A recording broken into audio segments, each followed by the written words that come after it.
Desde el 1 de marzo, Tabaré Vázquez va a ser presidente otra vez y se sumará a ese grupo selecto de líderes políticos que fueron electos 2 veces.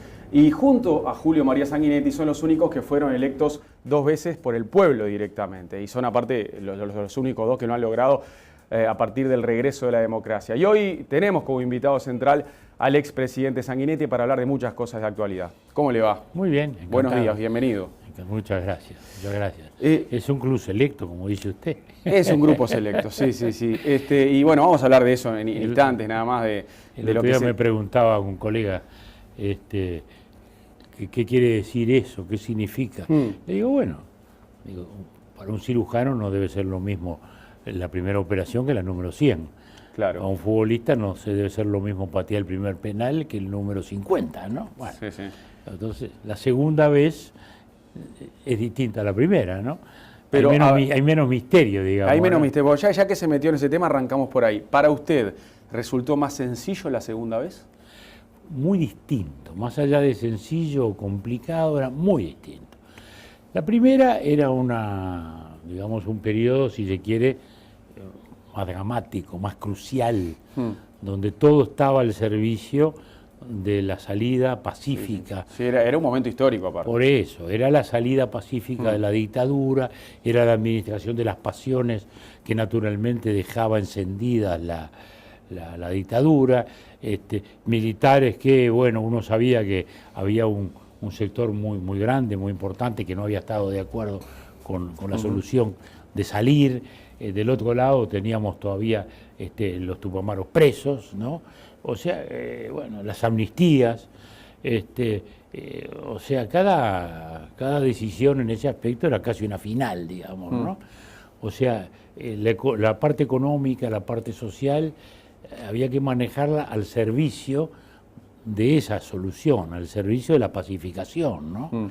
De pronto, alguna gente reclamaba ciertas medidas económicas, bueno, pero había que soslayarlas en función del objetivo principal, que era ese. El segundo periodo fue distinto, porque ahí ya se apuntó a la vida normal del país y se apuntó a los cambios, la reforma de la seguridad social. ¿Y corría con ventaja por haber sido presidente ya? Eso es relativo, para una gente es una ventaja, para otros no.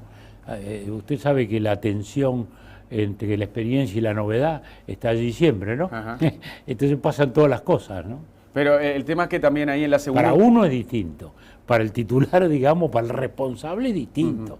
Sí. ¿No? Y en este caso, como digo, era un periodo cualitativamente totalmente distinto. Estábamos hablando realmente de los temas, digamos, del desarrollo del país. Claro, pero al mismo tiempo que quizá corría alguna ventaja por haber estado en ese lugar ya, donde yo ya supe cómo hacerlo, también tenía más obligaciones en la segunda. Y de hecho, usted se fue de la segunda presidencia más cuestionado que de la primera. Pero ganó el Partido Colorado. Sí. Le entregué a Jorge Valle. Pero cuestionado o no cuestionado es otro tema, ¿no? Pero no sintió que había más críticas cuando terminaba la segunda presidencia que cuando terminó la primera. No. Ah, ¿no? ¿Y usted con qué gestión quedó más conforme? ¿Con qué quinquenio quedó más feliz? No se puede valorizar, porque como vuelvo a decir, son muy distintos. Muy distintos.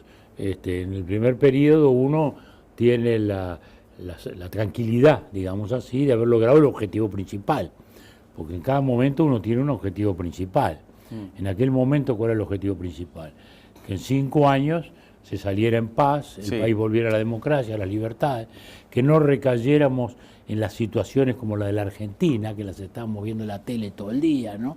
Con los carapintadas, con la tablada, con montoneros que reaparecían, en fin, con todas esas cosas. Sí, acá se hizo en paz. Tan tremendas que vivió Alfonsín, que fue un gran presidente, pero que la tuvo muy difícil. Y acá no tuvimos nada de eso.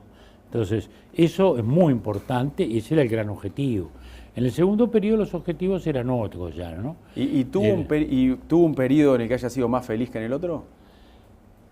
Eso, lo de la felicidad, depende de los estados de ánimo, que uno los puede medir de un modo particular en cada momento, ¿no? Lo importante en el segundo periodo fueron otras cosas, fue encarar algunas reformas, que algunas fueron una guerra, como la reforma de la educación, ¿no? ¿Verdad? Que hoy está casi reivindicada, digamos, ¿no? pero en aquellos años fue tremenda la oposición, lo cual no, digamos, a uno no lo hace feliz, ni desgraciado, sabe que hay oposiciones, en aquel caso, lo que uno se lamentaba sí es que fuera una oposición tan radical, tan desmelenada, digamos, ¿no? Como la que tuvimos entonces. ¿Y cuál es el momento de mayor frustración que recuerda, siendo presidente? No sé, debe haber un chip en la memoria en que las frustraciones se van abandonando y van quedando los buenos recuerdos. Los buenos recuerdos, digo, ¿no? Digo, porque no siento una particular frustración, digamos, ¿no? Lo que uno tenía es buenos momentos, malos momentos, dificultades, momentos de tensión, eso sí. Sanguinetti, ¿qué balance hace del resultado electoral? Del apabullante triunfo del Frente en primera vuelta, que definió todo, y de la confirmación en el balotaje. Bueno, yo diría que lo apabullante es un calificativo, un adjetivo. La segunda vuelta fue igual que todas, ¿no? Ninguna, en los 3 balotajes que hubo, nadie llegó al 55. No, pero lo de apabullante es porque logró la mayoría parlamentaria por tercera no, vez eso consecutiva. sí, eso es importante. Pero digo, los adjetivos a veces dicen más que la realidad. Creo que sí, que fue un triunfo importante, es un hecho notorio, ¿no? ¿Verdad? También es notorio que pudo haber sido distinto, ¿no? Porque las encuestas hablaban de un 42, 43% del Frente, y creo que se equivocaron claramente por un fenómeno que es el voto escondido, ¿no? Que siempre hay en las elecciones. ¿Voto silencioso? Escondido, digamos. ¿Cuál es la diferencia? Confiesa. No, silencioso es el que no se expresa fuertemente, pero que en una encuesta aparece, sí. Digamos, el voto no movilizado. El voto escondido es el que no se confiesa. El Partido Colorado, por ejemplo, históricamente siempre tuvo 2, 3 puntos más, siempre, siempre. Eso ahora lo tiene el Frente, ¿no? Es la primera vez que el Frente tiene voto escondido, ¿no? Que aparece en el momento de la elección, lo cual, bueno, se explica porque no son votantes, digamos, o no son militantes o afiliados del Frente, sino votantes que cambian de posición, votantes mutantes de posición, ¿no? Da la impresión, ¿no? No sé si será así en definitiva, ¿no? Pero eso es un hecho muy significativo, digamos, ¿no? Yo creo que hubo ahí un trasvase de muchos votos nacionalistas, de origen nacionalista, uno lo ve, eran votantes de la Larrañaga de la Interna, ¿no? Lo ve en los departamentos donde la Larrañaga era fuerte, Cerro Largo, Paysandú, y que es donde aparece una mayoría más expresiva del Frente. Hay varios de esos de origen wilsonista que no quisieron votar por la calle Pou. Y uno los conoce, los ve, y cuando uno mira los resultados comprueba que esa observación empírica que uno tiene o que uno ve se confirma, digamos, ¿no? Porque en esos departamentos donde particularmente la Larrañaga en la Interna fue más fuerte, de modo que hubo un trasvase, como también notoriamente hubo un trasvase del Partido Colorado a la candidatura de Lacalle. Ahora, ¿y cómo se explica que después de estar 10 años en el poder, el Frente Amplio siga ganando con mayoría parlamentaria? Bueno, la primera explicación es la misma que reza para la mayoría de los gobiernos latinoamericanos de estos 10 años. Son los 10 años mejores de la historia en materia de comercio exterior. Eso reza para Brasil, reza para Argentina, reza para todo. Exceptuó Venezuela, donde también gana el oficialismo, pero por otras razones, ¿no? En estos años hay que hacer los disparates de Venezuela para no crecer. Toda Latinoamérica creció. Y creció mucho, digamos, ¿no?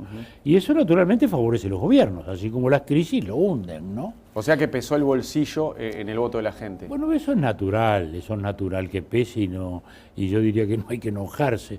Es una cosa natural, importante y buena cuando ocurre, ¿no?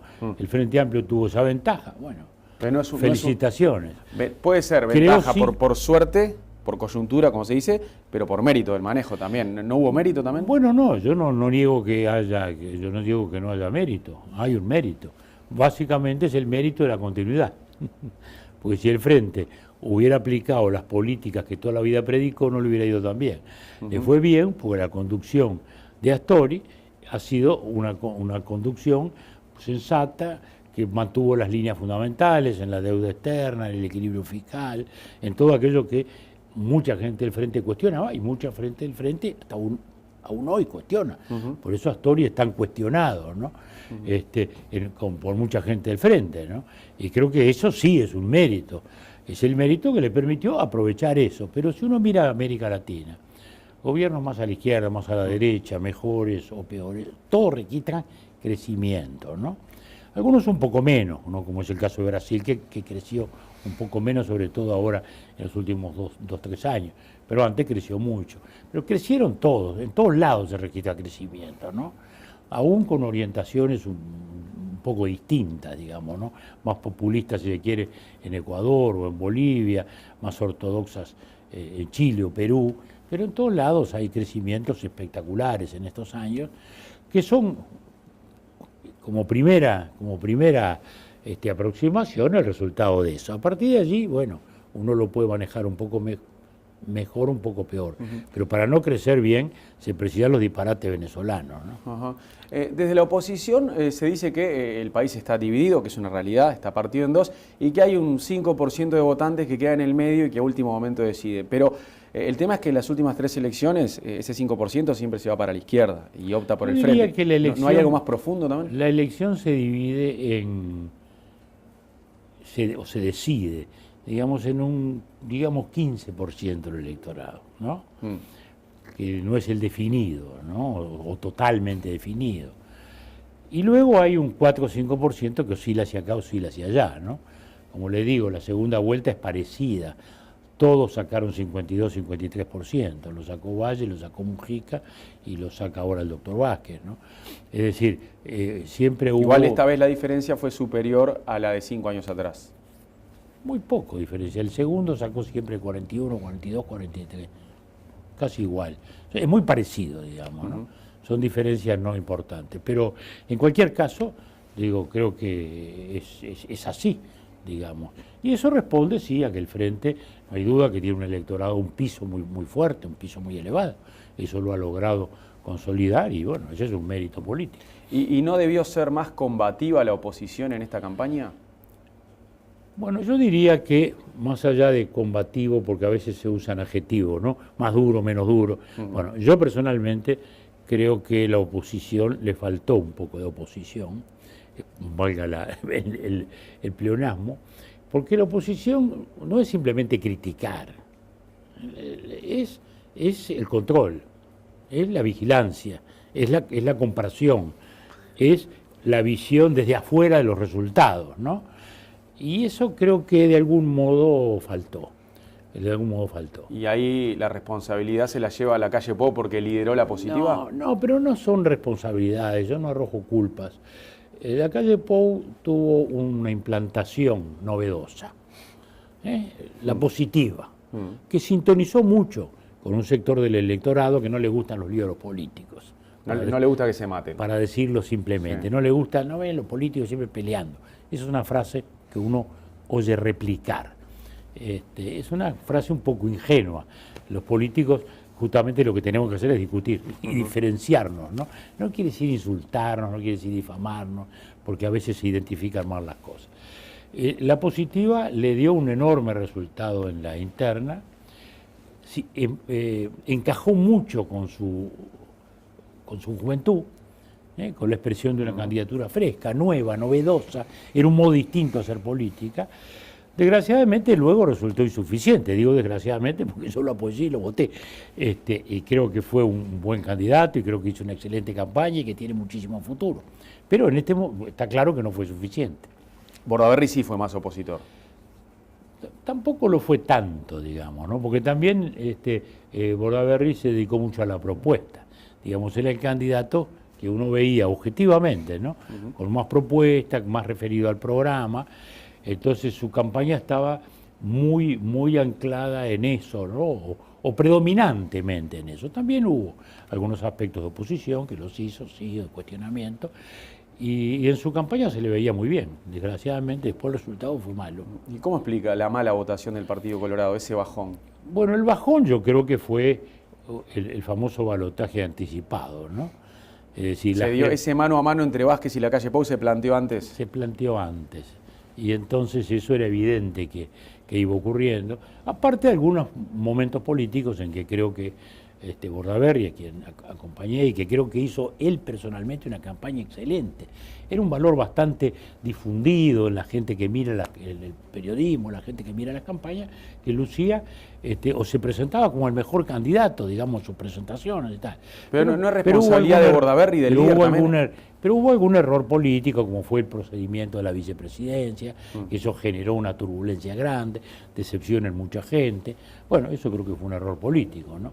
Pero bueno, en la política hay aciertos y hay errores, ¿no? ¿Verdad? Ajá. Sobre todo no contemplar al otro sector. Sí, no contemplar al otro sector, al vallismo, a los vallistas porque siempre hay que buscar entendimientos. A veces hay que privilegiar la pacificación interna, ¿no? Claro. Todos los partidos tienen que mirar hacia su interna también, ¿no? Porque aparte, a ver, el hecho de que se termine planteando ese balotaje anticipado, ¿no? Entre dos candidatos que vienen arriba de las encuestas, también termina responsabilizando al otro candidato, a Bordaberry en este caso, que no tuvo méritos como para meterse en esa pelea. Bueno, yo le diría que la campaña de Bordaberry en lo personal fue muy buena, muy buena. Y él ha tenido que luchar contra el prejuicio.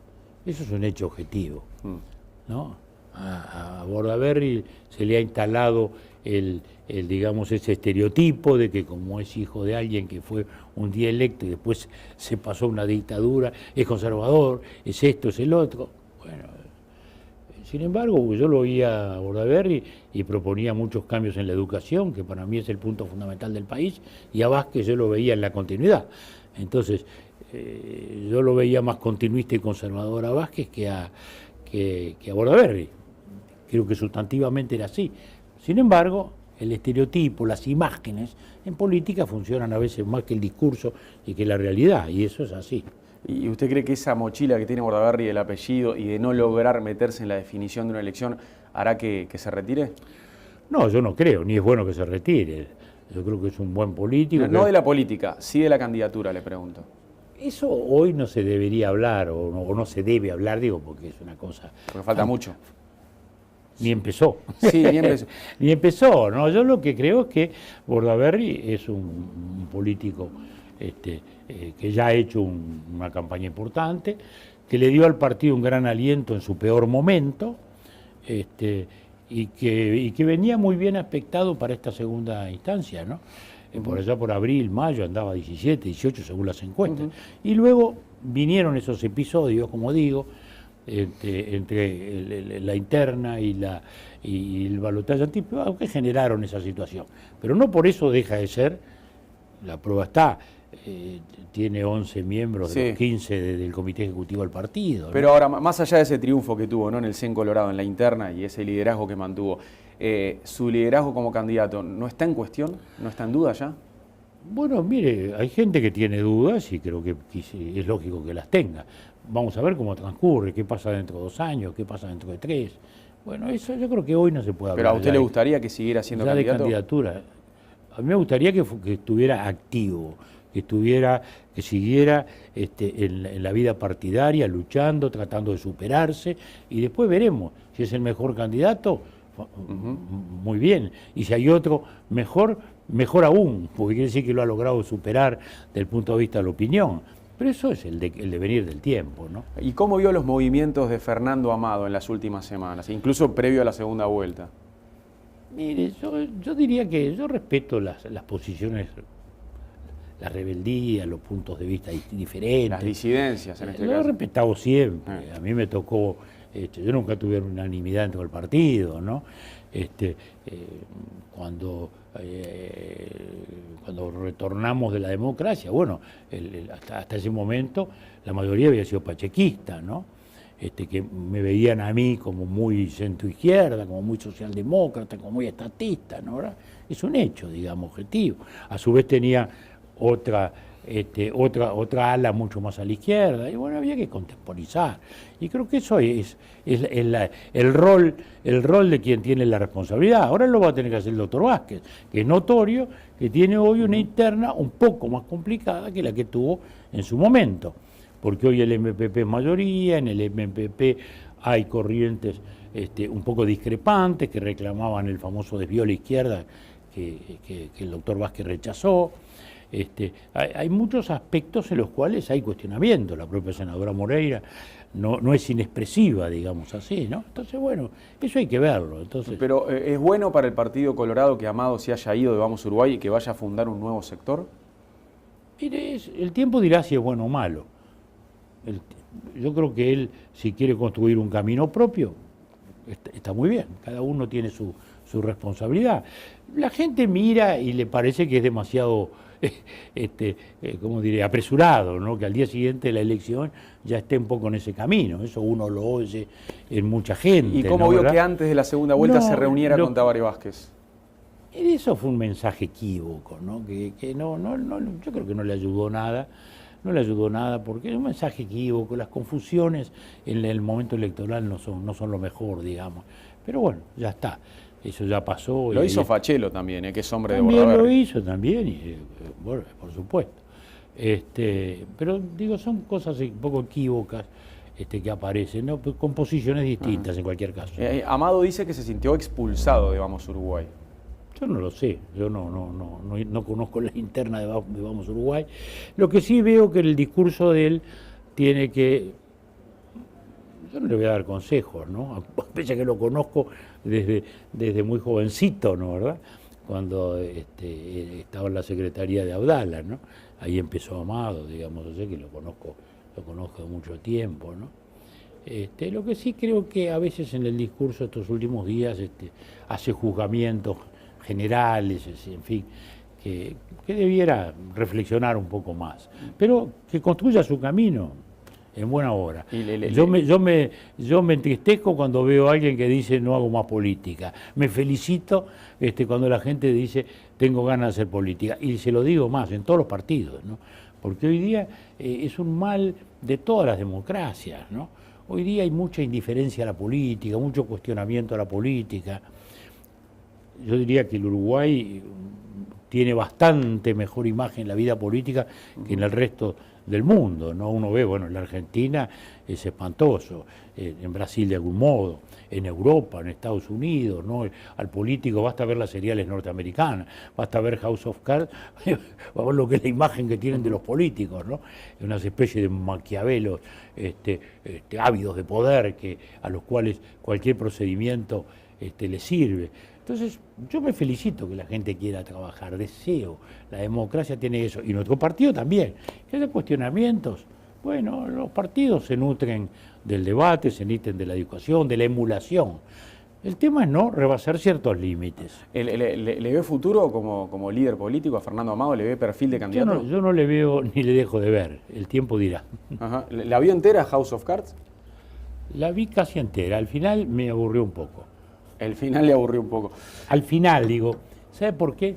Porque le vi demasiada caricatura, ¿no? Es decir, es la diferencia de las seriales americanas con las inglesas o italianas o francesas, ¿no? La misma serial hecha en Inglaterra, que la hay una que se llamaba algo como Razón de Estado o algo así, era lo mismo, ¿no? Es decir, el personaje que toma las decisiones en función de las responsabilidades del Estado, más de los reclamos de la opinión pública o cosas así, y era una serial estupenda, ¿no? House of Cards era atractiva, en ciertos momentos apasionante, ¿no? Pero ese político todo malo, solo en el posibilismo, solo en la conveniencia, capaz de traicionar a cualquiera, bueno, sí, podrá verlo, ¿no? Pero terminamos en una situación, me parece, demasiado caricaturesca, ¿no? Las seriales norteamericanas tienen eso, ¿no? Son muy rotundas, son notables en la acción, son notables en la capacidad de entretenimiento, en el enganche que logran, pero son un poquito caricatura, ¿no? ¿En algún momento Sanguinetti pensó en volver, pensó y dijo, tengo que aparecer de nuevo como líder? Bueno, mire, eso es clarísimo. Yo después de la segunda presidencia dije, no voy a ser más candidato a la presidencia. ¿Por qué? Bueno, porque tenía en aquel momento menos edad que muchos de los candidatos actuales, o por lo menos del doctor Vázquez, ¿no? Yo fui presidente a los 49 años, volví a ser a los 59, bueno, podía haber sido a los 69, digamos, ¿no? Pero cuando salí de la segunda presidencia dije, no voy a ser más candidato. Por supuesto, muchos correligionarios no me creían y muchos que no eran correligionarios tampoco, porque nos pasa a los políticos que cuando en esos temas electorales siempre se duda, pero yo estaba determinado. ¿Por qué estaba determinado? Porque había perdido vocación política, ¿no? He seguido todos los debates, sigo ahí, por eso estoy acá, y por eso usted me llama. Si no estuviera en los debates y en el periodismo político y en la discusión política, usted no me llamaba. Sin embargo, lo hace. O sea que nunca dejé de pensar eso, de que iba a estar siempre en el debate, como lo estoy en toda América Latina, después de todo. Pero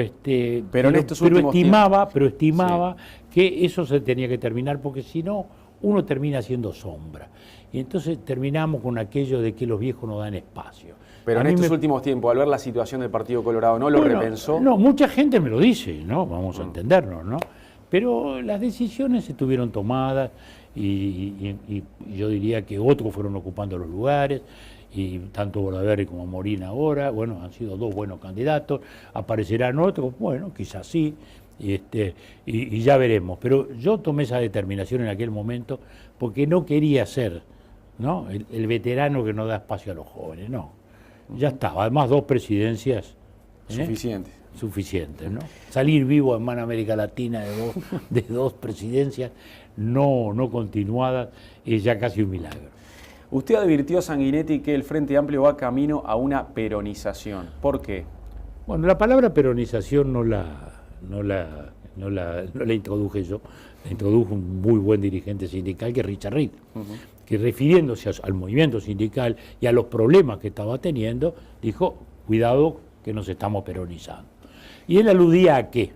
Aludía a la situación en salud pública, donde era notorio que la dirección sindical había rebasado a la dirección política, el ministro, el subsecretario, los directores de ACE, como se dice habitualmente, estaban como pintados, quien manejaba todo era el director representante gremial, es notorio, y a su vez armó una estructura corrupta que ha producido los enjuiciamientos que hay. Es decir, es un sindicato que ejerce poder público, maneja presupuesto público, maneja administración pública. O sea, es un sindicato que no representa intereses gremiales, que son de la esencia de un sindicato y de un gremio, sino que se introduce en el ejercicio del poder público. Y eso es corporativismo o peronismo, o como queramos llamarlo. Lo mismo pasó con ese plan de vivienda que manejó el Zunca, que también terminó en un desastre administrativo y moral. Y yo cuando he aludido a esa palabra, tomándola, vuelvo a decir, de un dirigente sindical, es porque lo veo al frente demasiado condicionado a las gremiales.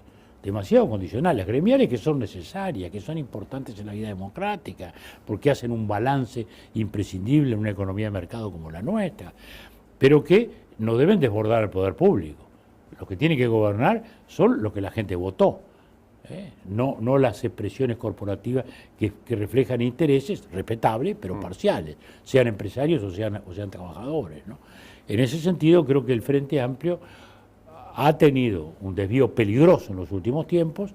Ojalá el doctor Vázquez reaccione frente a esto y pueda, digamos, reivindicar de algún modo más para el poder del Estado y para la administración de aquellos que vota la gente, la capacidad de gobernar efectivamente. Pero si sigue así, ¿corre riesgo de terminar como el peronismo, el Frente? Bueno, yo diría que sí, está ahí, lo estamos viendo, digo, yo no es que lo diga yo, digo, basta ver el episodio de salud pública y el episodio de vivienda para advertirlo, basta verlo, aquella famosa ley de responsabilidad empresarial que estaba en contra del doctor Vázquez, estaba en contra el Nino Boa, estaba en contra Astori, estaban en contra todos, le rodearon el palacio y terminaron votando.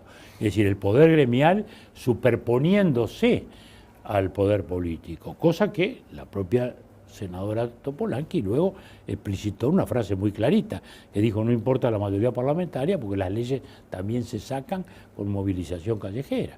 Es decir, y eso es peronismo autoritario de la primera hora. Hoy el peronismo ha cambiado mucho, ¿no? En el peronismo cabe todo, digamos, ¿no? pero digo, cabe uno nacionalizando y el otro privatizando, ¿no? Pero digo, hablo del peronismo corporativista de la primera época de Perón, el peronismo autoritario, y esos son hechos, digo. Yo no estoy, digamos, manifestando o inventando fantasmas, son hechos, digo. Estos son hechos.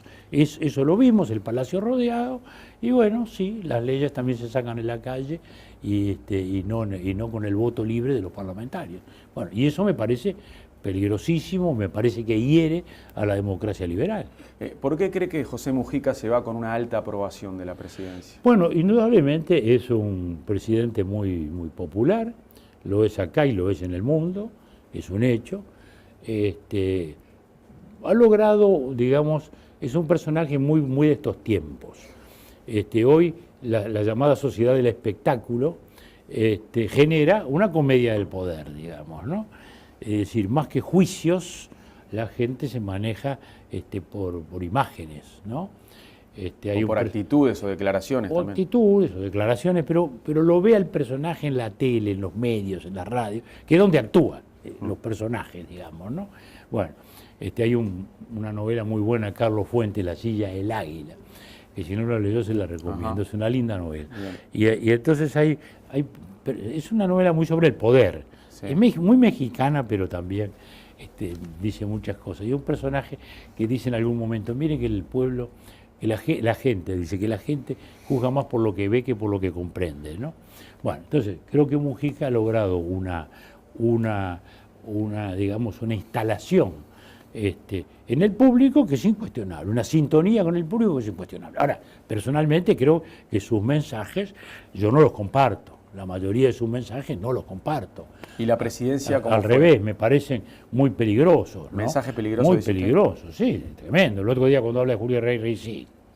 Entonces ya no estamos hablando de legalización mariana, cuando el presidente de la República dice, un profeta que escribía poemas se daba la papa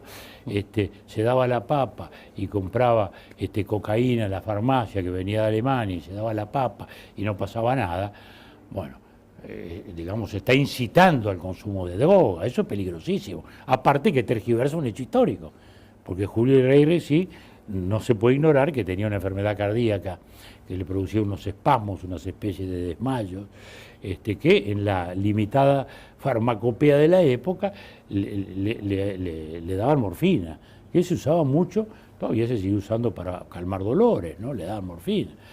Y en definitiva, la mala salud lo llevó a la muerte a los 35 años, de modo que no es un ejemplo a poner de que qué maravilla consumir drogas, ¿no? Entonces ese tipo de mensaje de Mujica, a quien saludé ayer muy cordialmente en el regimiento Blandengue, como corresponde a un presidente que uno debe respetar, pero no quiere decir que uno acepte esos mensajes, son a veces tremendamente peligrosos, digamos. ¿Y la presidencia de Mujica, esta presidencia, fue mala, fue aceptable o fue buena?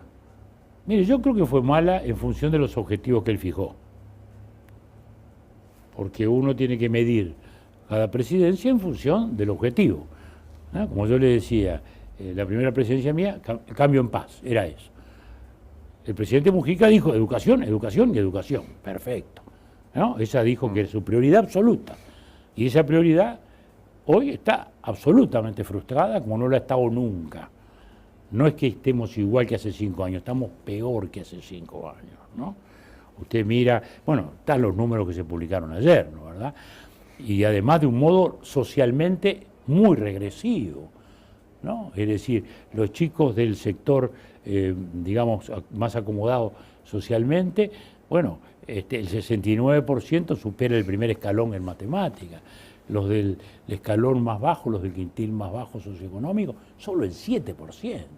Eso es exclusión, desigualdad, brecha. Aparte que el resultado general es muy malo, muy negativo. El país ha retrocedido. El último PISA fue peor que todos los anteriores, el peor desde el 2000. Bueno, y eso, el presidente Mujica tampoco ha negado la crisis, él mismo lo ha reconocido. Y él mismo ha dicho, yo perdí con los míos, no logré convencerlos de algunas cosas, más allá de que lo que él proponía fuera suficiente, creo que no, pero eso es aparte. Pero el hecho, los resultados son esos. Entonces, esa es la prioridad que él fijó y ese es el fracaso que ha cosechado, y están allí los números, están los datos, están las realidades, y es la realidad, yo diría, más preocupante del país. Porque una cosa es crecimiento y otra desarrollo. Y usted no va a tener real desarrollo sin una juventud preparada. Fíjese lo que nos está pasando. Usted vio los datos de ayer, cuando dicen los muchachos de 15 a 17 años, ¿cuáles han llegado a 9 años de escolaridad? Estamos abajo de Paraguay, estamos abajo de Argentina, estamos abajo de Brasil, 40 y poco %. Cuando nos vamos a los de 17 a 20, ¿no? Y entonces se dice, bueno, ¿cuántos llegaron a 12 años de escolaridad? 28% en el Uruguay, 42, 43 en Paraguay, 42, 43 en Bolivia, 80 en Chile. Que no es un milagro que Chile nos haya rebasado también en los niveles de rendimiento, en los niveles de conocimiento de los muchachos. Bueno, para mí todo pasa hoy por ahí, si queremos mirar al desarrollo. Los famosos PISA, esto que nos dicen, el último, el de 2012. Los primeros ubicados, ¿quiénes son? Los 7 son asiáticos, los 7 primeros son asiáticos. Y sí que no hay milagro asiático. Hay una realidad asiática de la gente hoy mejor preparada para el mundo moderno, mejor preparada para la sociedad del conocimiento, es un hecho. Y más allá de lo que comentaba usted recién de la popularidad, ¿a usted le sorprendió el prestigio mundial que alcanzó Mujica, o sea, el éxito que tuvo en el mundo el presidente? Popularidad, no sé si prestigio, es otra cosa. Pero ha ganado prestigio Mujica. Popularidad sí, incuestionable. Y es muy claro por qué. Es muy claro por qué, porque también hay un estereotipo. Es decir, frente a la presidenta Huitón, en la Argentina dicen, mirá, este es un hombre pobre, modesto, que vive en una chacra, etcétera, etcétera, etcétera. Entonces, naturalmente, ven en Mujica la contracara más rotunda de eso, ¿no?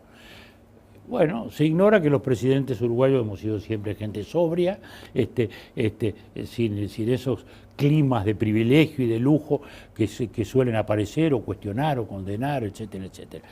De modo que, bueno, esa es la razón, digamos, esa es la razón. ¿Pero no es positivo para Uruguay que incluso nuestro país ahora sea más conocido gracias a Mujica? Yo creo que no, porque no es conocido por buenos valores.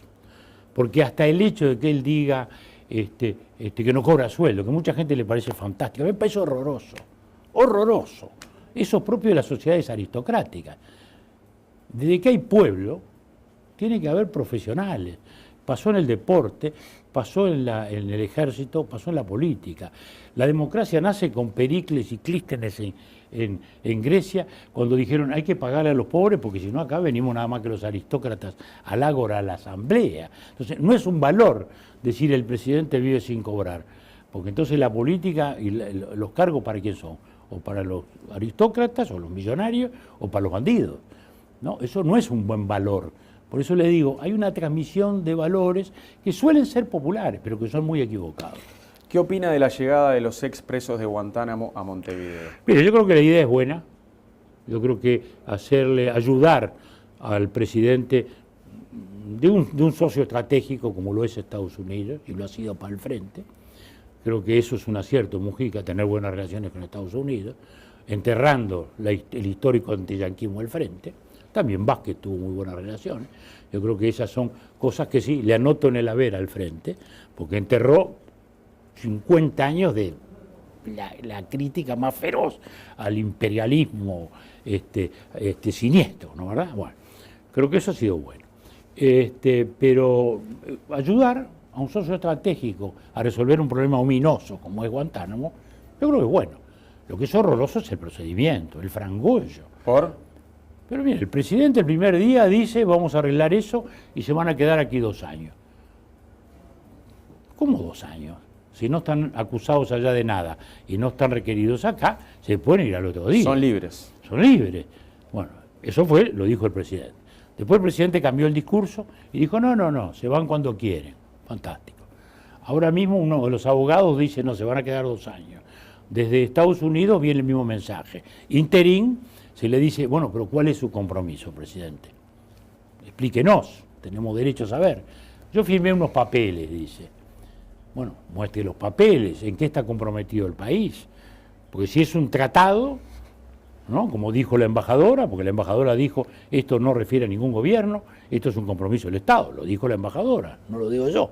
Es decir, que es un tratado, y un tratado tiene que pasar por el Parlamento, ¿no?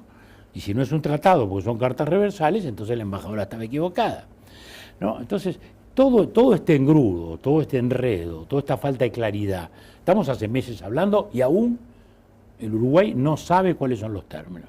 Vuelvo a decir, yo entiendo el gesto, personalmente creo que está bien. Yo recibí muchos refugiados también, ¿no? Con menos estrépito, digamos, ¿no? Pero no se pueden manejar las cosas de este modo. ¿Y usted cree que representan alguna amenaza para Uruguay en materia de seguridad? Mire, eso no se sabe, pero son 6 personas que el Estado uruguayo tiene que vigilar de un modo especial. No quiere decir perseguirlos, no quiere decir... pero tiene que tener, digamos, una mirada, como lo está diciendo el propio Estados Unidos. La portavoz del Departamento de Estado dice, le hemos hablado al gobierno uruguayo que nos hace este favor muy importante, que mucho agradecemos, pero le hemos dicho, tiene que tomar medidas de seguridad particulares. Lo dice la portavoz del Departamento de Estado, no lo digo yo. Y eso es lógico. Mucha gente lo siente como un peligro. Por alguna causa Chile rechaza, por alguna causa Brasil rechaza, porque no quieren asumir ese riesgo. Nosotros estamos asumiendo un riesgo, es verdad. Entre hacer un favor a Estados Unidos, para un motivo plausible, como es cerrar una cárcel tan nefasta, y el riesgo que asumimos, bueno, el gobierno ponderó eso. Yo le diría que me inclinaría también por lo mismo, pero no de este modo, no de este modo. Sanguinetti, le cambio de tema en estos últimos minutos para volver a cuestiones electorales. ¿Cómo debe encarar el Partido Colorado las elecciones departamentales de mayo? Bueno, yo creo que las tiene que encarar con realismo. Para empezar, en Montevideo hay que dar batalla adentro del Partido de la Concertación. ¿Tiene sentido la concertación con este panorama? Tiene sentido, ¿cómo no va a tener? Las elecciones municipales son distintas. Yo conozco mucha gente del Frente Amplio que no está de acuerdo con la intendencia frentista. La han votado un poco mecánicamente, pero veo mucha gente que está disgustada, ¿no? Y bueno, y eso probablemente pueda cambiar también las situaciones. Nosotros ya hemos postulado un excelente candidato, un hombre de grandes calidades, como el doctor Ney Castillo, es una persona, bueno, en fin, muy conocida del deporte y de la medicina y de la sociedad. Bueno, el Partido Nacional aún no ha definido. No se sabe todavía. ¿Y usted tiene algún preferido o algún candidato para la concertación? ¿Tiene algún nombre ahí? El doctor Castillo. No, pero para que sea el tercer candidato, para que sea el de la concertación. No, yo no tengo nada. Porque se supone que Castillo va a ser el candidato colorado, después va a haber un candidato blanco y un tercer candidato es el del Partido de la Concertación. Y puede haberlo. Yo no estoy... ¿Tiene algún nombre ahí? No, se han hablado de nombre. No especulo. ¿Y suma la concertación? Apoyo al doctor Castillo. Apoya a Castillo. Pero por ejemplo, ahí va, pero los colorados van a apoyar a Castillo, los blancos van a apoyar al del Partido Nacional. ¿Qué suma la concertación entonces? Bueno, para empezar, le vuelvo a decir, no está sumando matemáticamente los votos de la elección a presidente. Eso es lo que usted me quiere decir. Y yo le digo, la elección municipal es muy distinta. Por ejemplo, en Rivera entramos más o menos parejos los 3 partidos, muy cerca, un poco atrás del Partido Nacional. Y yo no tengo duda que va a ganar Marno Osorio. No tengo duda, porque conozco incluso ciudadanos riverenses que votaron al frente y que votan a Marno Osorio porque creen que es un excelente intendente. El propio Coitiño en Salto va a votar infinitamente más que el Partido Colorado y probablemente gane también. Entonces eso se puede dar. En Montevideo es distinto, estoy de acuerdo, ¿no? Pesa mucho más lo nacional, ¿no? La intendencia de Montevideo como un ministerio, digamos, ¿no? En términos de imaginario popular. O sea que el Frente ahí tiene una ventaja mayor, pero también tiene una pésima gestión. Yo no veo índices de satisfacción importante, al revés. Veo muchos cuestionamientos, no solo a esta intendencia, también a las anteriores, al transcurso de todos estos años, ¿no? Y después tengo una pregunta que me la pidió un hincha carbonero. ¿A quién va a votar en las elecciones de Peñarol mañana? Bueno, mire, primera cosa, yo soy presidente honorario de Peñarol, entonces no participo de la campaña, ¿no? O sea, no estoy haciendo campaña electoral de ningún sentido. ¿A quién voy a votar? Es a Damiani. ¿Por qué? Mire, lo voto en primer lugar porque lo he votado en las elecciones anteriores, sigo creyendo que ha sido un buen presidente. Hoy el club tiene divisiones inferiores que no tenía, tiene un trabajo de promoción de jugadores excelente, tiene centros de alto rendimiento, tiene 70.000 socios lo ha ampliado, tiene una estructura con unas gerencias modernas, o sea, institucionalmente está bien. En lo deportivo, bueno, ha andado ahí los últimos 5 años, más o menos igual que Nacional, ¿no? 2 campeonatos ganados cada uno, y bueno, y otro Danubio. Lo de este año, que obviamente psicológicamente pesa, está claro que es un año en el cual la directiva hizo todo lo que tenía que hacer. ¿Ah, sí? Primero puso un técnico como Fossati, que nadie cuestionó, por toda su experiencia, sus triunfos en el exterior, etcétera, etcétera, etcétera. Todo lo que pidió el técnico se hizo, los jugadores que trajo. Bueno, luego, desgraciadamente, las cosas no salieron y el técnico le fue mal. Bueno, no es responsabilidad del presidente ni de la directiva, ¿no? Igual esa lectura de los títulos que hacía usted de los últimos 5 años es distinta si la hace de los últimos 10. Ahí le fue mal a Peñarol en los últimos 10 años. Sí, puede ser, sí, no, está bien. Yo no digo que no, los hechos son los hechos. Ajá. Pero en cualquier caso digo que no se le atribuyo a la conducción directiva, por lo menos en lo que estamos hablando hoy. También lo del estadio, es una realización importante. A los socios eso, a muchos socios les entusiasma, digamos, ¿no? Institucionalmente es importante, más allá de que uno le guste más la idea o menos la idea, digamos, ¿no? También es una realización importante, ¿no? Y creo que Damiani merece terminar esa obra, digo, a la cual le puso tanto empeño. Es un hecho, digo, ¿no? Lo resolvió todo el club, había unos a favor, otros en contra, pero hoy todo el club está embarcado en eso. Y es una realización importante. Yo creo que cortar eso tampoco es bueno. Y eso no quiere decir que los demás candidatos sean buenos. Mire, yo tengo la familia en todos lados, ¿no? ¿Verdad? O sea, tengo hermanos, tengo hijos, tengo de todo, por todos lados. Mi señora ya no es candidata a la presidencia de la Asamblea Representativa, que es el cargo que tiene hasta ahora, ¿no? O sea que ha sido la primera presidenta mujer de una Asamblea Representativa del Club de Fútbol y la ha ejercido hasta ahora, pero esta dijo, ya está, no ¿Nunca le dijo su señora Marta Canessa que quiera ser presidenta de Peñarol? Mucha gente se lo propone. Sí, a la salida del estadio, cuando perdemos, viene y le dice, Marta, tenés que ser vos, ¿no? ¿Y a ella no le tienta? No. Ni se le ocurre. Es historiadora, no es financiera. Sería otra campaña electoral para su familia. No, sí. Sanguinetti, muchas gracias por visitarnos. Gracias a usted. Que pase bien. Con montoneros que reaparecían, en fin, con todas esas cosas. Sí, acá se hizo en paz. Tan tremendas que vivió Alfonsín, que fue un gran presidente, pero que la tuvo muy difícil. Y acá no tuvimos nada de eso. Entonces, eso es muy importante y ese era el gran objetivo. En el segundo periodo los objetivos eran otros ya, ¿no? ¿Y tuvo un periodo en el que haya sido más feliz que en el otro? Eso, lo de la felicidad, depende de los estados de ánimo, que uno los puede medir de un modo particular en cada momento, ¿no? Lo importante en el segundo periodo fueron otras cosas, fue encarar algunas reformas, que algunas fueron una guerra, como la reforma de la educación, ¿no? ¿Verdad? Que hoy está casi reivindicada, digamos, ¿no?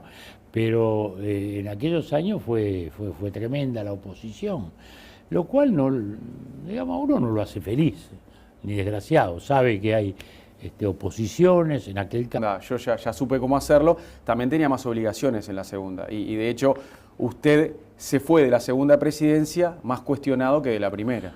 Pero ganó el Partido Colorado. Sí. Le entregué a Jorge Valle.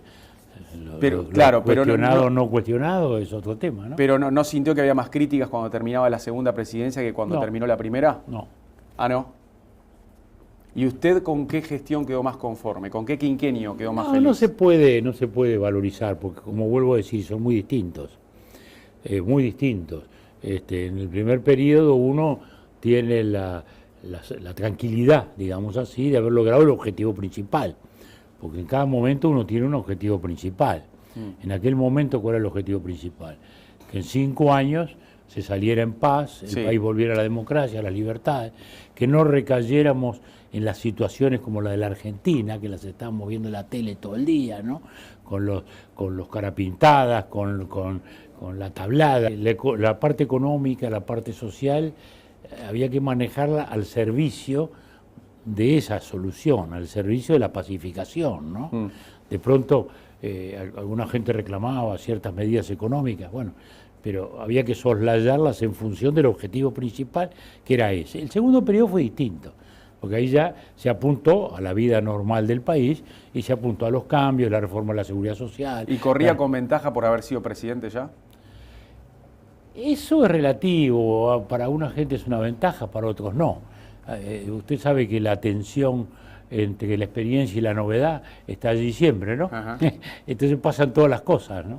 Pero el tema es que también ahí en la segunda... Para uno es distinto, para el titular, digamos, para el responsable es distinto. Sí, sí. ¿No? Y en este caso, como digo, era un periodo cualitativamente totalmente distinto. Estábamos hablando realmente de los temas, digamos, del desarrollo del país. Claro, pero al mismo tiempo que quizá corría alguna ventaja por haber estado en ese lugar ya.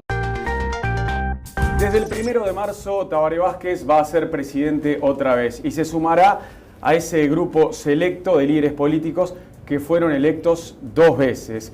Y junto a Julio María Sanguinetti son los únicos que fueron electos 2 veces por el pueblo directamente. Y son aparte los únicos 2 que lo han logrado a partir del regreso de la democracia. Y hoy tenemos como invitado central al expresidente Sanguinetti para hablar de muchas cosas de actualidad. ¿Cómo le va? Muy bien. Encantado. Buenos días, bienvenido. Muchas gracias, muchas gracias. Es un club selecto, como dice usted. Es un grupo selecto, sí, sí, sí. Y bueno, vamos a hablar de eso en instantes nada más. De lo que me preguntaba un colega, ¿qué quiere decir eso? ¿Qué significa? Le digo, bueno, para un cirujano no debe ser lo mismo la primera operación que la número 100. Claro. A un futbolista no se debe ser lo mismo patear el primer penal que el número 50, ¿no? Bueno, sí, sí. Entonces, la segunda vez es distinta a la primera, ¿no? Pero hay menos misterio, digamos. Hay menos misterio. Ya que se metió en ese tema, arrancamos por ahí. ¿Para usted resultó más sencillo la segunda vez?